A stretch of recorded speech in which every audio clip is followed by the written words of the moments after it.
U.S. President Donald Trump has released a list of fake news award winners. Reuters' Jonathan Ernst. It was a big night for CNN on the 17th of January after the news channel was named the winner of 4 of the 11 categories in U.S. President Donald Trump's 2017 Fake News Awards list.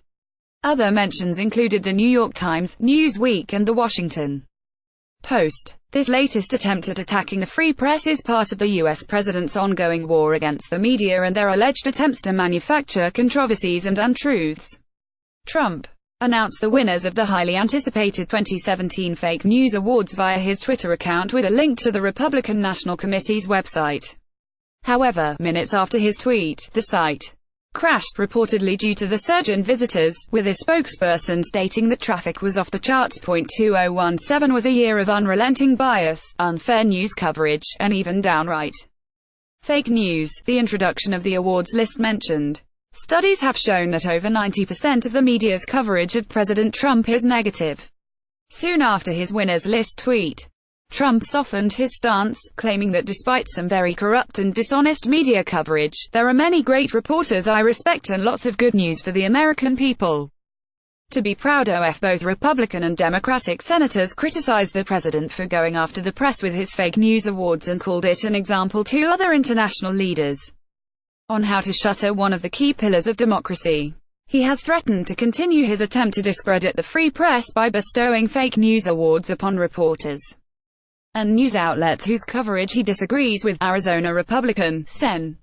John McCain wrote in an op for the Washington Post, "Whether Trump knows it or not, these efforts are being closely watched by foreign leaders who are already using his words as cover as they silence and shatter one of the key pillars of democracy." McCain's fellow state senator, Jeff Flake, echoed a similar sentiment as he spoke on the Senate floor. An American president who cannot take criticism, who must constantly deflect and distort and distract, who must find someone else to blame, is charting a very dangerous path, the retiring senator said.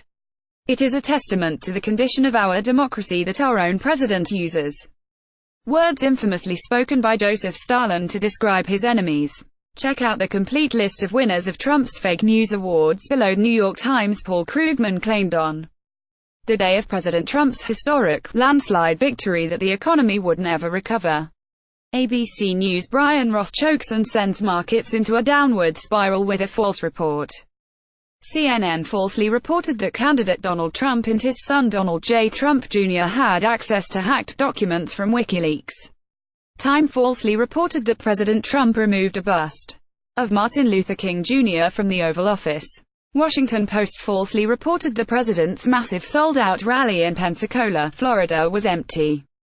Dishonest reporter showed the picture of empty arena hours before the crowd started pouring in. CNN falsely edited a video to make it appear President Trump defiantly overfed fish during a visit with the Japanese Prime Minister. Japanese Prime Minister actually led the way with the feeding. CNN falsely reported about Anthony Scaramucci's meeting with a Russian, but retracted it due to a significant breakdown in process. Newsweek falsely reported that Polish First Lady Agata Kornhauser-Duda did not shake President Trump's hand. CNN falsely reported that former FBI Director James Comey would dispute President Trump's claim that he was told he is not under investigation. The New York Times falsely claimed on the front page that the Trump administration had hidden a climate report. And last but not least, Russia collusion. Russian collusion is perhaps the greatest hoax perpetrated on the American people. There is no collusion.